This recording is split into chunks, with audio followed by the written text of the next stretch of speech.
What if learning strategy felt like running a real company? At the Indian School of Business, that's exactly what happened. In his Strategic Innovation course, Professor Anand Nandkumar used ChatGPT 4.0 to build 5 simulations to keep his students engaged, curious, and thinking like strategists. These weren't just games, they were designed to bring academic research into the classroom. The simulations encourage students to explore big ideas, test frameworks, and make decisions in fast-changing scenarios with imperfect information and in uncertain circumstances. While preparation was needed to build these games, they required minimal coding, and the end result was rich hands-on learning. With this experiment, educators who subscribe to experiential learning now have the option to design their teaching materials in an easier and more flexible way. And AI can be their partner in bringing teaching and learning to life. So one of the courses that I teach is Strategic Innovation Management, and it approaches innovation management from a strategic lens.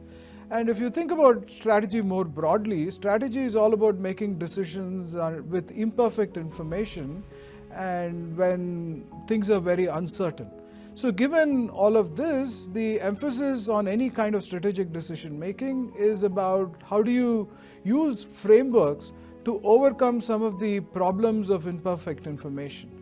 But these frameworks are sometimes inadequate in the sense that they probably don't reflect all scenarios, all industries sometimes, all sectors, which is why I think it's useful to sensitize students about these frameworks, which will be useful for them to apply, especially when things are uncertain and when there's imperfect information. I have played multiple simulation games throughout the course, but this AI simulation was slightly different from all other courses. It was telling how it is working for you and how it is working for your competitor, which was the bot. So this learning will help me in putting those simulation into a real-time learning experience and figure out which one to fund and how to proceed with, how to figure out which one will be more beneficial for the organization's future.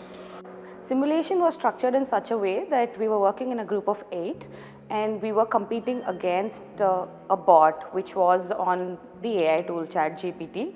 So we were a company versus a bot company, and we had to function in such a way that we compete to maximize profits. Let's be very clear, I'm not the only person who uses these frameworks in the classroom. There are several instructors that use these frameworks in the classroom. But however, what is very different is that this time, using some of the tools and short simulations, the focus was more on pushing the boundary conditions of these theories and enabling students to understand the underlying assumptions behind these theories so that they can go back to their respective work contexts and apply them in a more nuanced way that reflects their particular context and the uncertainty and the imperfection of information in their respective environments. So the attempt was to try and get students to play with something, in this case a bot, that typically had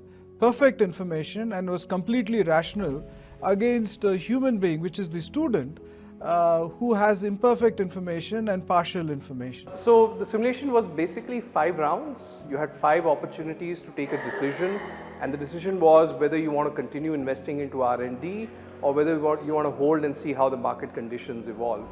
At every step, obviously, the choice of investing into R&D also had some repercussions where you may have sacrificed your short-term profits in terms of thinking of survivability or even long-term gains.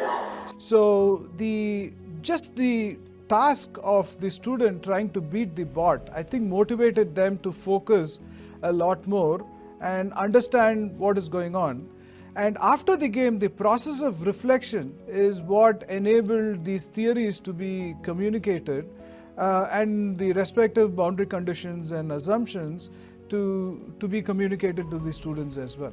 It stimulated a lot of discussion about under what conditions should one apply these theories and under what conditions should students apply maybe a different framework or a theory itself.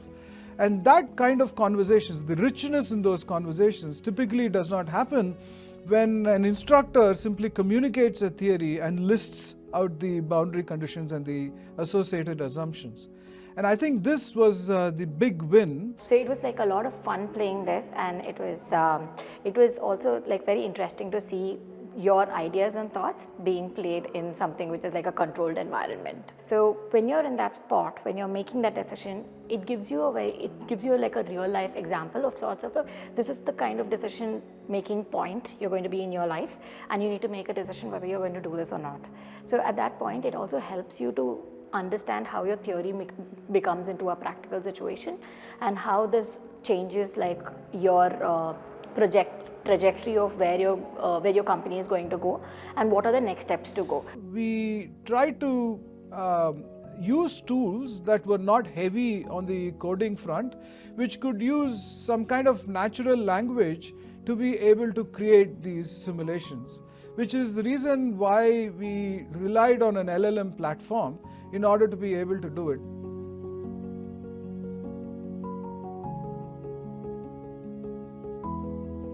Instead of coding, most of the time was spent on testing them to make sure that all kinds of exceptions were covered, and all kinds of exceptions were directed towards the student trying to understand the theory and the underlying assumptions.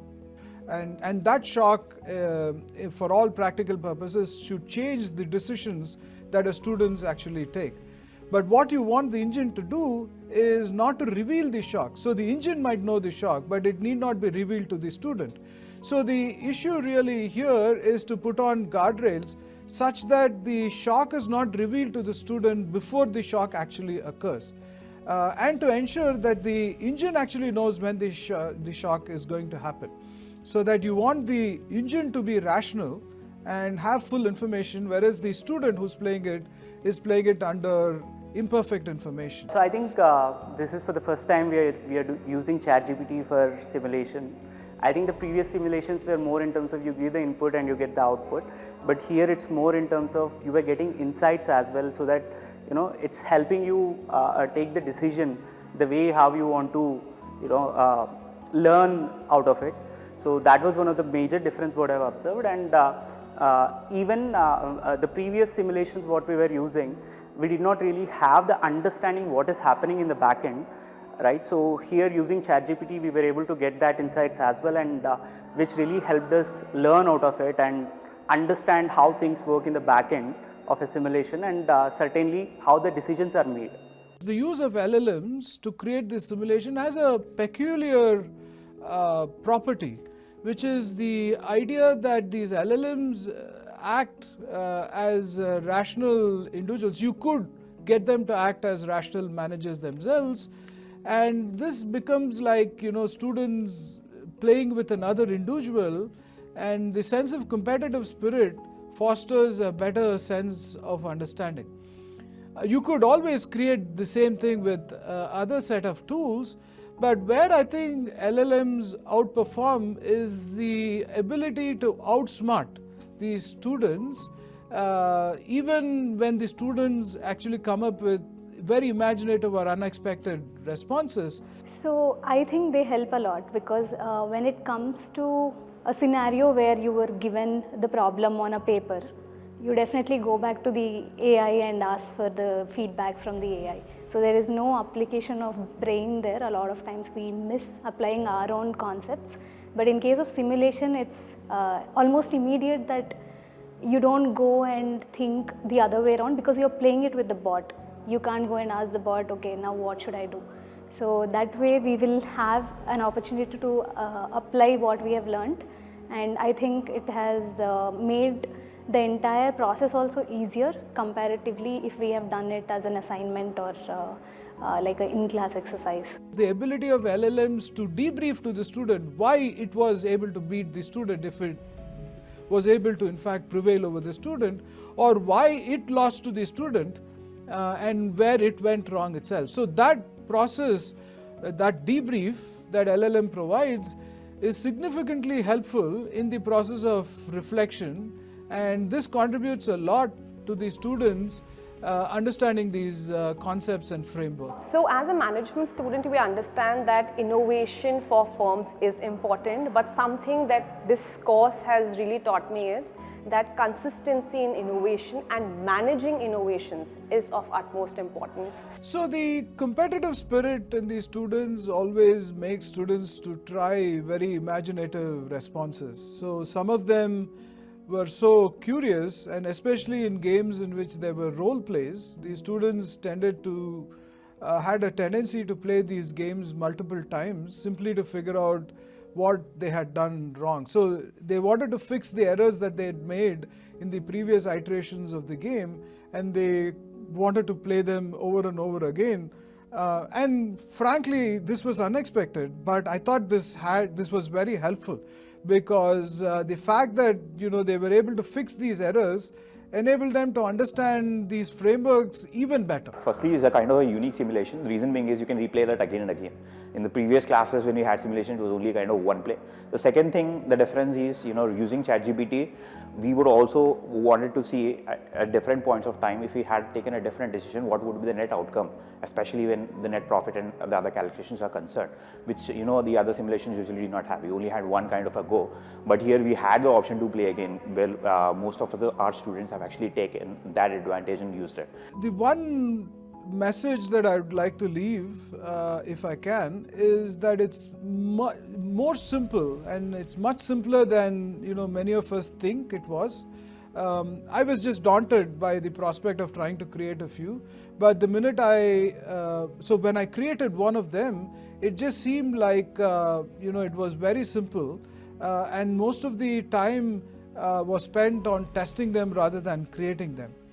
The second perspective on creating these games itself, it's a very nifty tool, especially for instructors who want to create variations every year, because the creation of these kinds of activities does not take that long, and this is hence an opportunity also for instructors to make sure that their courses are very current in terms of what the academic literature mandates as well, and for people who have a ear or their eyes on practice as well, these games could mimic a practical scenario in a very simplified way, so that students get into their respective jobs just better prepared.